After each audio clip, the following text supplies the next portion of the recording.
Welcome, everyone, and thank you for joining us again this week. And I'll turn it right over to my amazing co host, Deborah.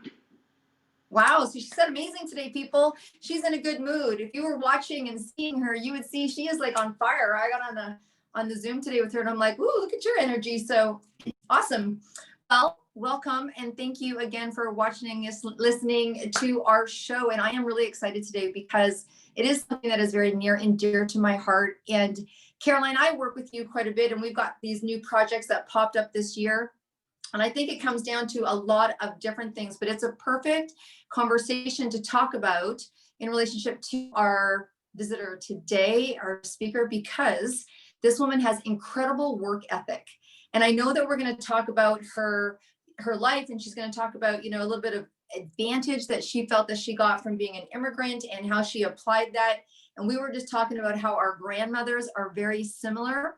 And one of the things I think that we talk about, and the other thing we were talking about is like, age, right? And like, age is just a number. But there's many conversations that happen when you are a certain age that goes, man, when I was younger, my work ethic comes from, and right. And we talk about, oh, these kids these days, and our parents probably talked about, oh, these kids these days. And because every generation has a different advantage and disadvantage, really, right?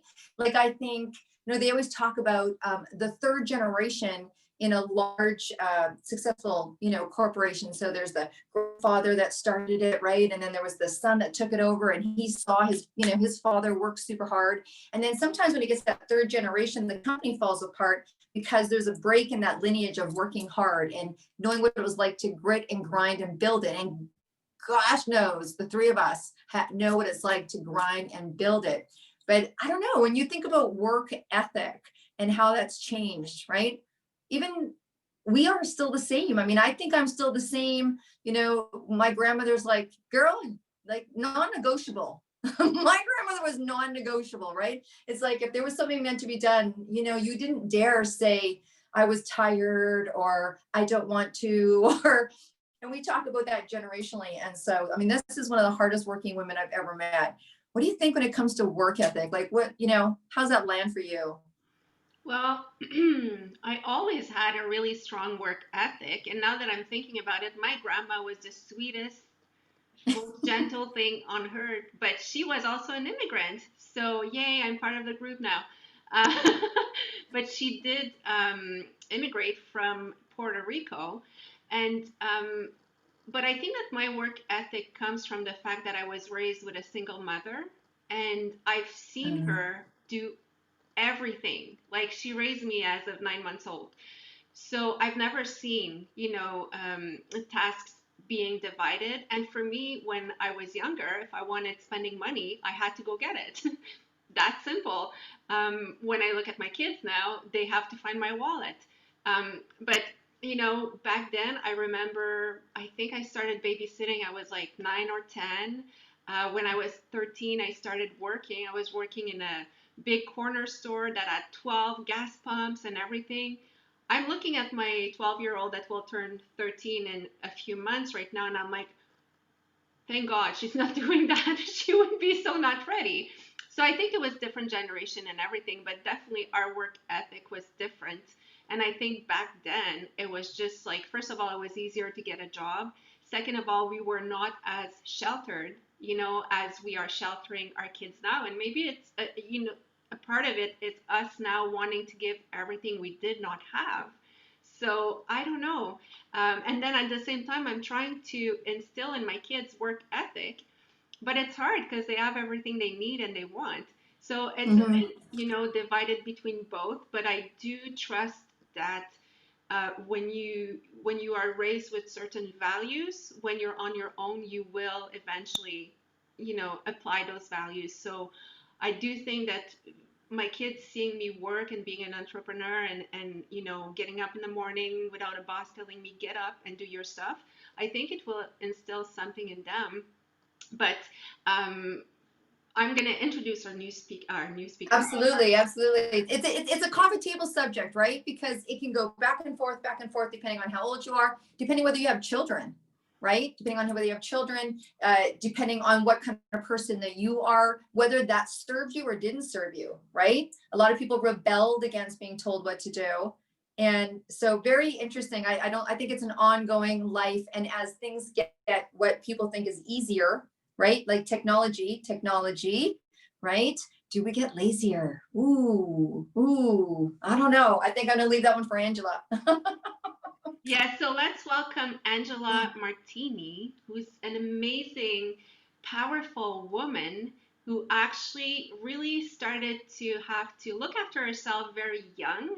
So I will let her tell her story, but welcome, Angela, to the show and tell us a little bit about you. Well, welcome, ladies. Thank you for having me. I'm so excited to be here with the two of you. And I know as we got on this morning, I could just feel something magical is going to happen today. I could feel your energy, and I'm so excited to be on this podcast and share a little bit about my story. And yeah, so we touched on a bunch of different things. I am an immigrant to Canada. I came to Canada in my very early teens, actually at 18 years of age. And I was born in Austria, in a small town in the mountains, very remote place, small little place. When I grew up, there was about 5,000 people, and there was definitely more cows than people. And rugged, lots of snow. I wasn't coddled. Just talking about work ethic, Deborah. I grew up with a very strong grandmother, and I think also come from a strong stock of women, because when I think about World War II and where my grandmother and what they went through, they were on their own, right? And my grandfather on my dad's side, he died very young, so my grandmother was on her own, and we grew up in a multi-generational house. We had a little bit of livestock. We had land around our house, and our home has been in our family for 150 years. So there was always something to do. And whether it's good, bad, or otherwise, I really, really never really was allowed to relax much, right? Because stuff was to be done. And I was taught to see the work, right? I was taught to see it. My grandma always said, you got to see the work, don't let people, make people tell you what to do. See it, go find it, get it done. And we did not rest until the work was done. And, there's always two sides to every story, right? And sometimes I think about it's hard for me to relax at times, because that's in me, right? That what else can I do? What else needs to be done? It needs to be done, right? But it served me very, very well. And, I'm thankful for that upbringing, and I'm thankful for seeing the work, right? In so many parts of my life that has really driven me to be successful, because I was able to go above and beyond maybe what most people are willing to do. So Absolutely. Absolutely. And it's interesting, right? Because when people think about work-life balance, oh my gosh, they think of this. But here it is. And I remember someone very clearly telling me that that's an icon in this industry, who's actually part of the book. And she said, when you're building, it's not like this.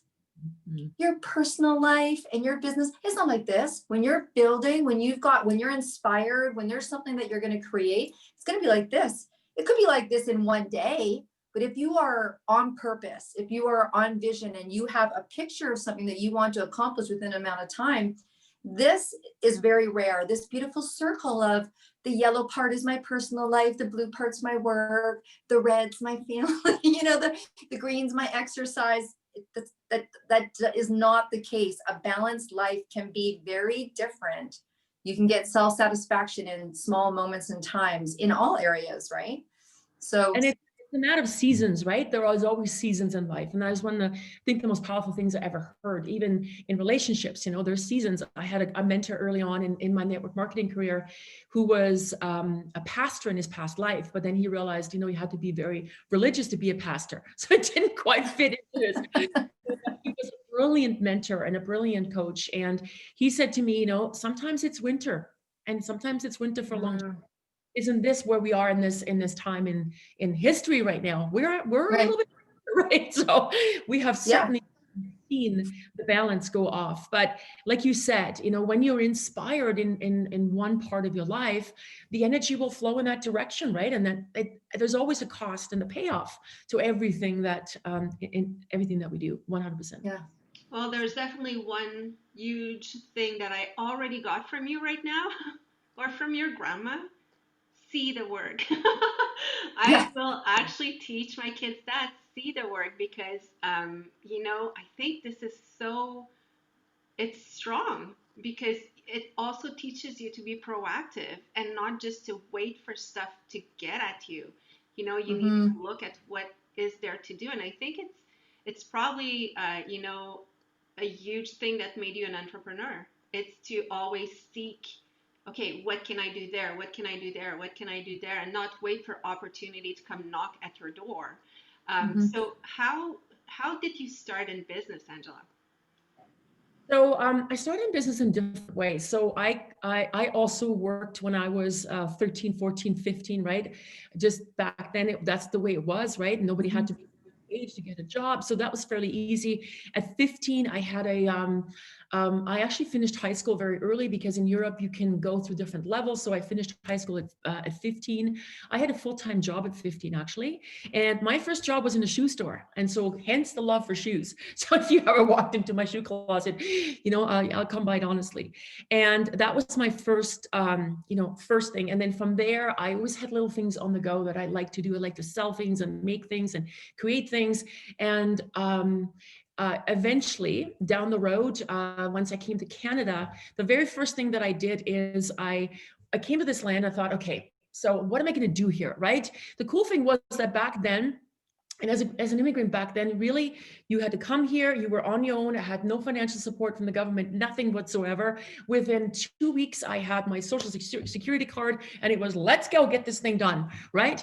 So, and even though my English was decent, I thought when I came here, I was really quite shocked how little I did understand, because I grew up on an old Oxford British English. And when I came to Canada, I was like, whoa, I don't know if first of all, it was so quick and I didn't understand the colloquial terms. So it took me some time. So I started watching TV, and lo and behold, this was a big phenomenon back there in the early 80s, but fitness is where I had my start. So I watched a lady named Charlene Prickett on television do her fitness, and I thought, that's what I'm going to do. And so I just watched her, practiced, and started looking, in the phone book.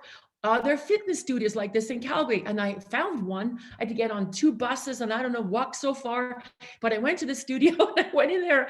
And I remember that the manager's name was Shelly. And she said, okay, well, you can come and try out a class and check this out. So I went in. And after class, she said to me, you know what? I think you could be good at this. You know how to move. You're kind of, physically active. And so she said, I'll give you 2 weeks, come back in 2 weeks, make a tape, and then we'll see what you can do. And that's how I first started in business, because being a fitness instructor, I had to fill my own classes. The more people I could bring in, the more I got paid. And so that was the first way I could find out that on my own, I could create more income than just an hourly income. So those were the very beginnings. Okay. That's so amazing.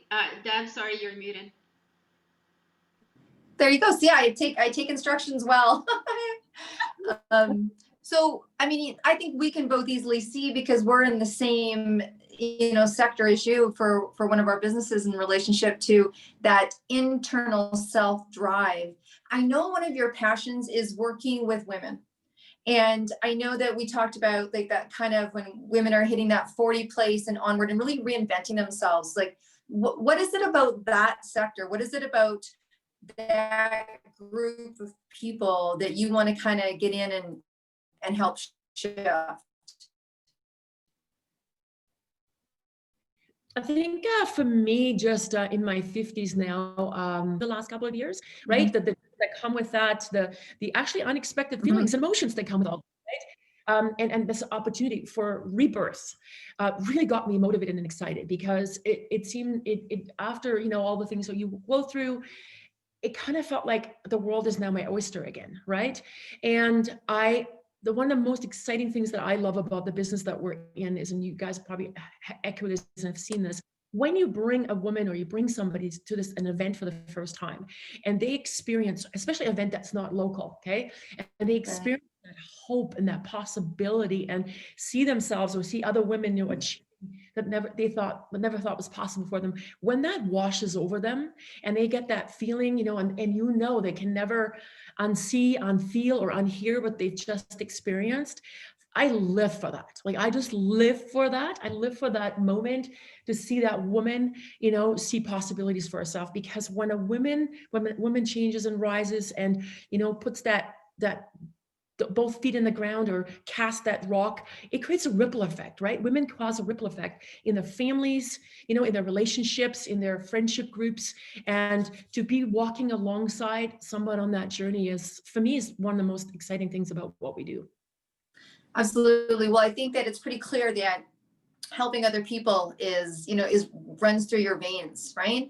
And the interesting thing that I think that even all of us, why we're kind of here and why, chickens play with chickens or eagles fly with eagles, whatever you want to say, is that I think people can, I mean, Angela, you're very inspirational, and I can see how people would borrow your energy. Like I could see how you just standing beside you, being in a room, just visually hearing that until someone has that in their cell, in their soul faith, how someone could have it in you because you've done everything that someone would want to do for themselves. I mean, it just kind of oozes out of your skin. What made you decide to do the book? You know, we're here, we're talking a little bit about a book. I know that you've talked about having one, you're writing one yourself. You just, you know, we all just collaborated on this great book, 20 Powerful Women in Network Marketing, Tell All. Tell All. I think that's incredible. What was that about for you? I think the courage to write my story, right? And I think that's maybe you know, this I know is only the beginning, right, of what can get created, and getting those books into the right people's hands is going to be empowering for a lot of women. And so I really applaud you for having the courage to step into that this year. For me, it was the courage to tell my story, the courage to actually step back a little bit into the failures and what it has taken to get to this place, because that's one thing I know for me sometimes is a limiting piece, because I was raised so, you know, from strong women and you know, don't show your emotions and all those types of things. Sometimes you know, I have raced in my life. This has been a real realization, even writing this chapter, was racing from one thing to the next without even ever acknowledging how far I've come. And I think that book will be such an enriching experience for women when they read it, to see that all of us in the book have come from, you know, adversity, and through this adversity and through all those things, that pain that we've been through, that's what allowed us to go and rise and build on that, right? That we're not born into this, we are bred into this. And leaders are, you know, forged, right? So they're not necessarily born, but they are forged into this and into where, you know, finally we are allowed or able to go. So I think that was really the deciding factor for me. Of course, you've attracted an incredible bunch of women, so part of it is really an enriching experience for me, and I so look forward to reading all the stories myself. I've read them because I Yeah. have that privilege since I'm putting it together. It's absolutely amazing, honestly. And yours was really one for me that really stood out. You know, all of the stories are beautiful and they're all very different. But I really liked how you became a leader. And it's funny, you just said that you're not born a leader. And we see that in some quotes, like you're born a leader. And I'm sorry, but for me, this is the biggest misconception, because being a leader is a title you need to earn. You know, you need to really set the ground, do what there is to do, and you become a leader. It doesn't necessarily go with a rank or a title. It goes with your actions, with how you're perceived and what you're doing for others. And I really like how you earn your titles because you worked hard at it. And honestly, I'm going to say it again, but my hat to you, immigrating at 18 years old in a different country, it's huge, and it does take a lot of power. The next thing I wanted to bring you to is that I know you also really strive to empower women in your daily life. So tell us a bit about, you know, how do you do that? What's your mission? What's your MO for empowering women on a daily basis? I think it's really owning owning our energy all the time, right? That's the key piece, owning our energy and really becoming leaders in our household, right? Because I've come from a traditional upbringing still, right? Where I come from Europe, very traditional upbringing, very strict dad, all that sort of stuff. But at the same time, powerful women. And for me, it is really stepping into leadership, but not forgetting the power of your femininity. For me, that's really a powerful piece. And not that I'm a feminist in that regard, but I think that we really have everything inside of us as women, and I want to make sure that women step into their leadership without forgetting who they are. Right? I can be a really good wife at home, and I actually enjoy cleaning the house and cooking and all those different things because I grew up this way. But at the same time, I can step into my office and I can be the boss mom, right? I can be that boss, lady boss that I want to be. So really owning all the pieces of being female, I think that's empowering, not limiting yourself by age or where you come from. Reinvention can happen at any time in our life. And it just depends. It just is a matter of stepping into it, right? One step at a time. Rome wasn't built in one day. And realizing, I said this before, building on the little micro wins that you have along the way. We kind of want to, always strive for these big accomplishments. They're great. But I know along the way, I've noticed when I hit those milestones, I was like proud of myself for about 5 minutes. But then I thought to myself, like all that work that was done, right? I remember, being in a rank advancement goal and out here, my husband had a computer. I'm like, come on, you got to put this in, right? Because we're trying to hit and those fun things and the team being on and everybody working together. That was the juice, right? It wasn't like that big thing that happened when I got the rank and I got whatever came with that. It was those other little pieces along the way. So stacking the wins, I want to empower women to stack the wins and realize that all the things they've done already is a stepping stone, and it's a door, another door opens, another door opens. It's just, that's the piece that I love more than anything. I hope that answers your question. So Caroline, you know what, I'm going to interject here because I think that's a brilliant question that you asked her. And you know what, I'm going to throw it in your hat. I'm going to throw it in your hat because, I know the camera you, I know the background you, I know the parent you.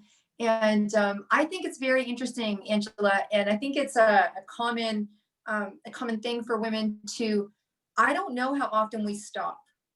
I think that whole smell the roses thing was really for us because I think it's inbred, particularly when you start being, whether it's a parent of a company, a parent of children, when you start creating and there's other people very involved or their success is based on your ability, like that's like you said, Caroline, that's a forged experience, right? And we kind of go through like this with it. So I'm going to throw the same question at you, Caroline. On your daily basis, how do you empower?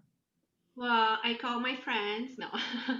How do I empower women? Well, first of all, for me, it's getting a little personal here, but I was raised with, don't brag, be proud, keep your head up, don't share any issues, secret stays at home, and when you're out there, you need to show your strong front.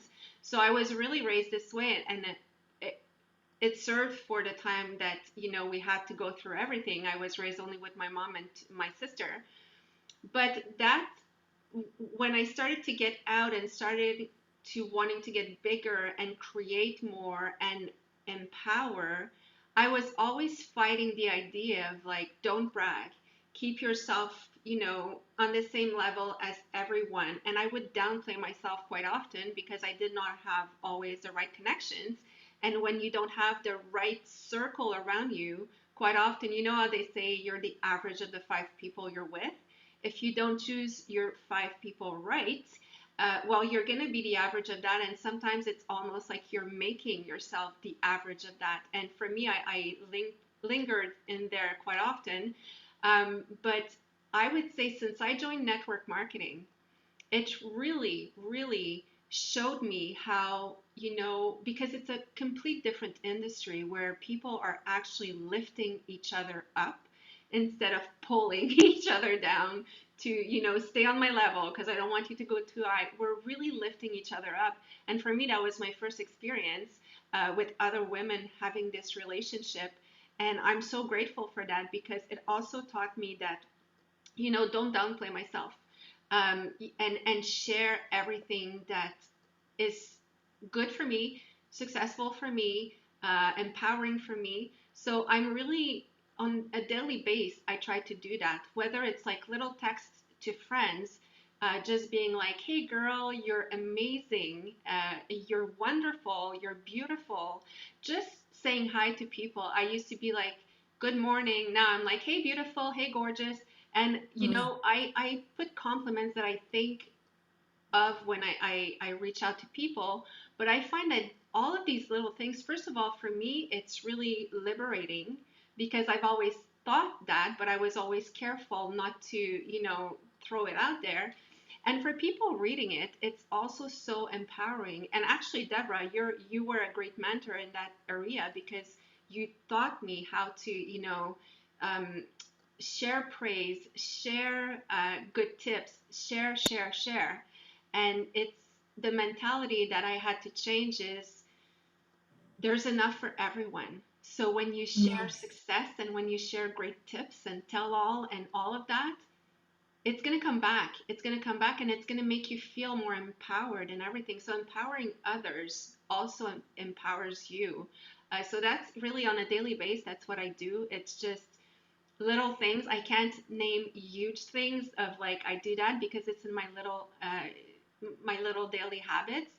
Um, but I would say launching this book, 20 Powerful Women in Network Marketing, for me is probably one of the things that I'll be the most proud of ever because it's the first, but also because it's so, when you think about it, we're 20 women coming from different companies with zero competition or a competitive mind. We're all like, when we all met together, we were all there to raise each other up and push each other up and congratulate each other.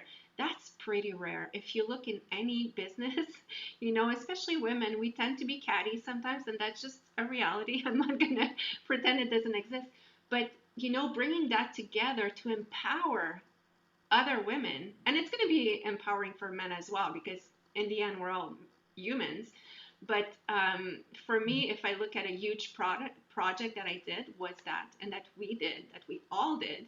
But yes, and what about you, Deborah? I know how you empower people because you empower me on a daily basis, and I know that you believe a lot in people sometimes when they don't believe in themselves. So, but very fast, what what's your Yeah. Well, thank you. And so when I think about, Angela, what you said, and Caroline, what you said, it was like, I think of a big part of it was learning that I deserved to fill my own bucket. Right. And so I was raised very much like you guys, single mom. There was a brother involved, instead of a sister or what have you. And so I had this natural drive. And because I was the girl, right? I mean, let's face it, I'm mid-50s. So because I was the girl, my brother didn't have the job of making sure the dinner was on the table, making sure the fridge was clean, making sure the dishes were done, making sure the lunches were done, right? Making sure, because those were women's jobs. And so I had a lot on my plate, right? I had a lot on my plate. And so I think I've learned how to spin plates really well. Apparently it's in my numerology. I'm a 5 and they spin plates or whatever. So, so I learned that. And again, it was a non-negotiable. So I think that I'm used to being a giver. What I had to learn was to give to myself in equation to what I gave. That was a big one. And because I think I'm such a Deepak Chopra, I believe in potentiality, I really faltered to try to make people see their own potential. And I was spending a lot of expending energy, loving on people. And it's great. But the balance of filling myself up, being in the circle of people and being able to be that kind of conduit was a really interesting lesson for me because it was expected of me and the giving was expected. But my mom came home from work and she was tired and I'd have dinner on the table. And it wasn't that she wasn't being the best that she could or what have you. It wasn't that I was raised in an awful family. Us cousins got together, but I was also one of the eldest cousins of many kids. And so when the family got together, my job was to take care of the kids, right? Right. I was the second eldest woman girl in this whole family. And so I took care of, so I am used to that. And I had to get used to this and loving on myself and then having people in my life that was reflecting it back to me. That's been a magical journey. I'm just going to say magical because there's other words I could put in there. I could take that noun out and put it in there. But I think it is, the thing about network marketing is it's very collaborative, that you can feed off the success of the energy. And I think the one thing that is making this book so successful, and when we had that meeting, was that the goal wasn't about us or even each other, it was the industry. Like that we've worked together to raise the bar to make it easier for men and for women. I mean, Angela's got the blessing. I'm not sure if it's a blessing. She would tell us the secrets of what it's like to do this business together and have, you know, two people in the business. And I'm sure we'll hear a little bit about that. But I think that it's almost like a cause, right? And I think you get to a place in your life where it becomes more of a cause. And so, yeah, That's awesome. that's the truth of it, right? That's I awesome. love And honestly, Angela, it was such a pleasure to meet you. And I feel like I've gained a lot from having you in the book as well. So what are your future projects? Let's go a bit towards that. I think I'm putting you on the spot here because we hadn't planned that. But what are your future projects? Mm-hmm. So I wanna just one more thing I want to say about what both of you said. The abundance piece is a huge piece, and Carolyn, you spoke my words when you had, when you spoke about abundance and empowering women through that energy. And I think that the book is going to absolutely create so much more in the industry. Is going to create awareness of what it really is going to take to make this industry that's already great even better, right? It's gonna require this type of collaborative approach, and we are growing up in this industry, and with what we've just living in 2020, it's going to take this kind of group of women, men, people in the industry that are stewards of this industry, right? Not just within their teams or within their companies, but as the industry overall. So I think this book becomes a conduit for that. I love that so much. And I still resonate with what you said, Deborah, because I'm also was raised as a giver, and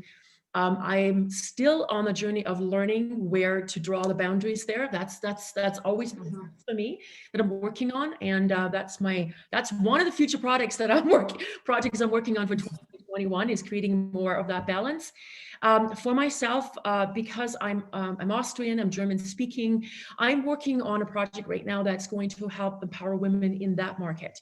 That's something that's been near and dear to me for a couple of years, and I started a community, and I have some ideas around that, and you guys have really kind of shown me the way. Have you created this community? I want to create that in the German speaking market. That's home still for me. I have a bunch of other book, really focused industry, what it takes to live through the ups and the downs, because they are going to come, right? And I think this is where this industry can sometimes be very seductive, because when you come in and you have the work ethic that all of us have, and we've worked hard and we have the energy to attract people to us and the vision that we're casting, it creates that big momentum piece. But what the energy that it took to get that going versus the energy it takes to sustain the team and growth and duplication is a whole other energy, right? So I'm doing a lot of considering in that, because I feel like there's not much that is talked about that energy later on in the business. So that's one of the projects I'm considering working on. And there's lots of other things. I'm in my mid 50s. I did a fitness competition in my late 40s. So I'm thinking, is this on the table for me once more before I hit 60? Those are my, those kinds of goals. And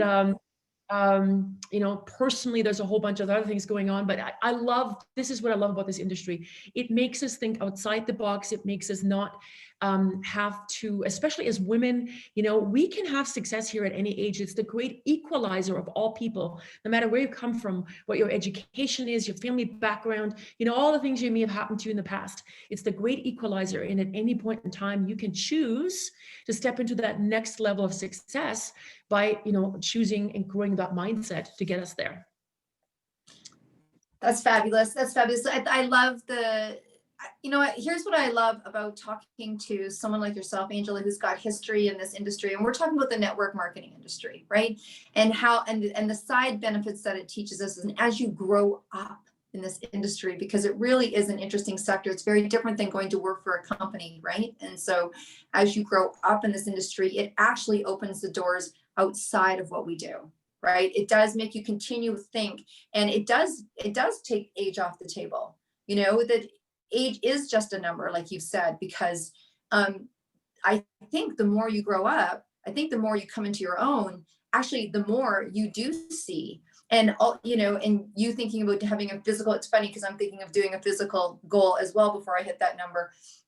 And I thought about that this year. And it's almost like there is no boundaries to what you can do, because you know tomorrow you could go grocery shopping and you can meet the one person that takes your business to the limit, because you've seen it, you've heard it, you've observed it, you might have even experienced it. And I think the one thing that I hear in you is a big advocate of this industry is the unexpected and expected hope that happens, because there is a sense of magic when you have control. There is a sense of magic when you have control, and then there's a sense of magic when you let go. And I think that that's what this industry is, right? It's like, okay, you know, you birth these, you help these people, and then they go and more come in. And I think it's just a really magical elixir, really. But you've done incredibly well taking your experience from network marketing and putting it in the other areas of your life. And before we sign off, how about a comment or two about what it's like to work with your husband? Well, my husband's not full-time in the business for me. He's really in a supporting role. So, Okay. what I want to say there is, and I think this is important for maybe women to hear that are in the business and, you know, their husbands are may or may not be supporting them. So I happen to have a very supportive husband, one that's always, you know, been the one that's been the wings beneath my wings, you know, the wind between my wings. He's actually was the one that when I kind of discovered this industry that said, oh, I think you'd be great at this. Just go, right? Like he was the one going, go, go, go, go, go. So I know that's not everyone's experience. So I really honor him for this, because the reason why we're together after 32 years, this is my second husband. The reason why we're together and still in a continuously growing, loving, and supporting relationship is because we've both been committed to growth individually ourselves, not taking away from each other, you know, experiences, but actually allowing that other person to go. And in this industry, it really becomes, it's either you grow together or you grow apart. And I have to say, for us, it has helped us to grow even further together. Our kids have grown up in this conversation. Our kids have been to many of the events and heard, you know, this kind of conversation. You know, they've been here when we've had many in-home events before. Of course, we can't have them right now. So it is such a breeding ground for excellence. And if your spouse right now or your partner right now is maybe not as on board as you'd like them to be, you know, give them the time, right? And whatever support you have, whatever that looks like, accept that. Don't make them into something that they're not.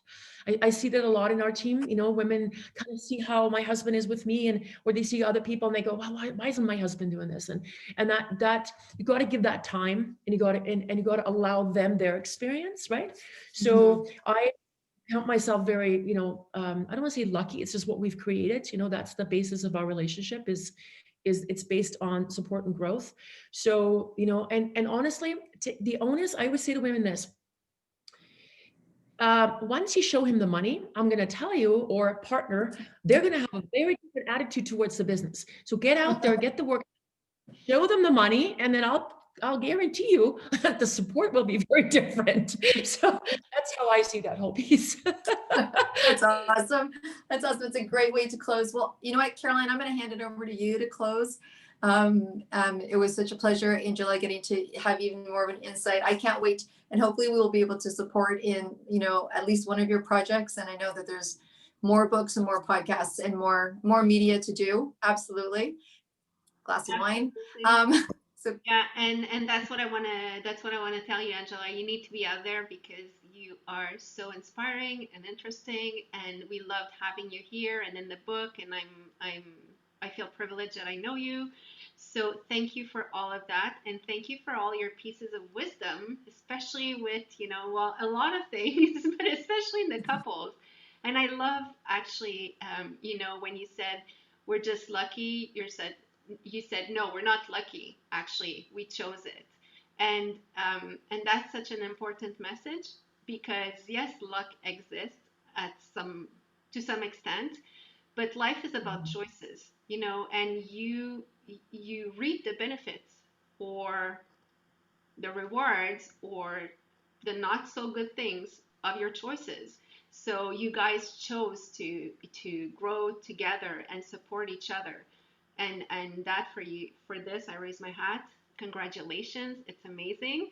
And I was thinking, listening to you ladies talk about your physical goals, I was like, well, I guess I need one too. So I think we should just set a marathon, like register to a marathon in Jamaica or something, and all meet there together and do it.